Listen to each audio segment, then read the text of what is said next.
Sir చెప్పండి sir. ఇట్లా సెంటర్కి వచ్చింది ఆయన గెలిపించేది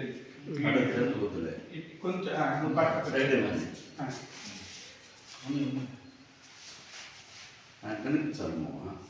కనిపిస్తాను కొంచెం క్లోజ్అప్ మీ నలుగురు తప్ప ఇంకేం కనపడదు. ఓకే ఓకే క్లోజ్అప్ చేసుకో సార్ క్లోజ్అప్.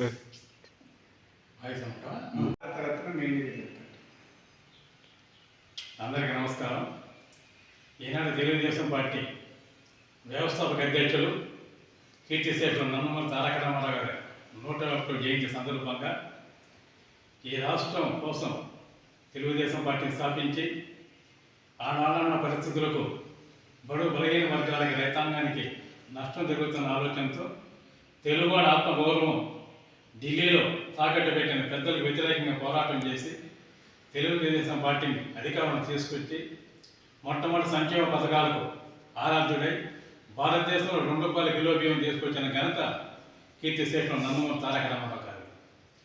ఆయన పయనించిన బాటలోనే నేడు తెలుగుదేశం పార్టీ జాతీయ అధ్యక్షులు నారా చంద్రబాబు నాయుడు గారు అదే పందాన్ని కూడా ఉపయోగించి అదే పందాలు పయనించి ఈరోజు రాష్ట్రాన్ని సంక్షేమం కాదు అభివృద్ధి పదంలో కూడా 2 సమపాళల్లో నిర్ణయించేసుకుని 2 కళ్ళుగా ఈనాడు రాష్ట్రానికి ఈ యొక్క వైఎస్ఆర్ పార్టీ వాళ్ళు చేసిన ప్రజాస్వామ్య వ్యతిరేక విధానాల మీద, అప్రజాస్వామ్యం మీద, రాక్షస పరిపాలన మీద, దౌర్జన్యాలకు రవిడీజాలకు ఆనవాలైన వైఎస్ఆర్ పార్టీని ఒకటి వేలతో తగిలించి రాబోయే రోజుల్లో తెలుగుదేశం పార్టీని అత్యధిక మెజార్టీ గెలిపించి ఆంధ్ర రాష్ట్ర ప్రజల యొక్క మనోగతాలను, ఆంధ్ర రాష్ట్ర ప్రజల యొక్క ఆలోచన విధానాన్ని అందరికీ కూడా చెప్పి అభిప్రాయం కల్పించి ఈనాడు ఆంధ్ర రాష్ట్రం అంటే కేవలం అక్షరంలో కాదు భారతదేశంలో 1వ స్థానం నిలిపే ఆలోచనతో చంద్రబాబు నాయుడు గారు ఆయన కంకణం కట్టుకున్నారు.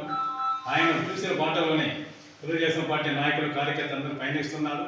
అలాగే చంద్రబాబు నాయుడు కూడా రామారావు ఏ విధమైన విధానంతో పార్టీని తీసుకొచ్చారు, నేడు అదే విధానంతో కూడా పార్టీని నడుపుకున్నారు.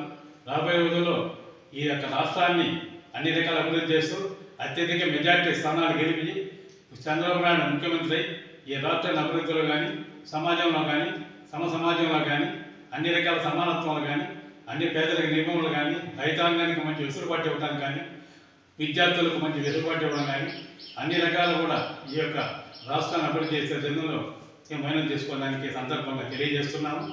ముఖ్యంగా 42 సంవత్సరాల రాజకీయ పార్టీని స్థాపించి భారతదేశంలో తెలుగువాడికి ఒక గుర్తింపు గౌరవం తీసుకొచ్చిన కీర్తిశేషులు నందమూరి తారక రామారావుకి ఇప్పటికైనా భారత ప్రభుత్వం భారతరత్న ఇచ్చి అతను చెప్పినట్టే యొక్క విలువలను కాపాడవలసిందిగా ఈ సందర్భంగా డిమాండ్ చేస్తున్నాం.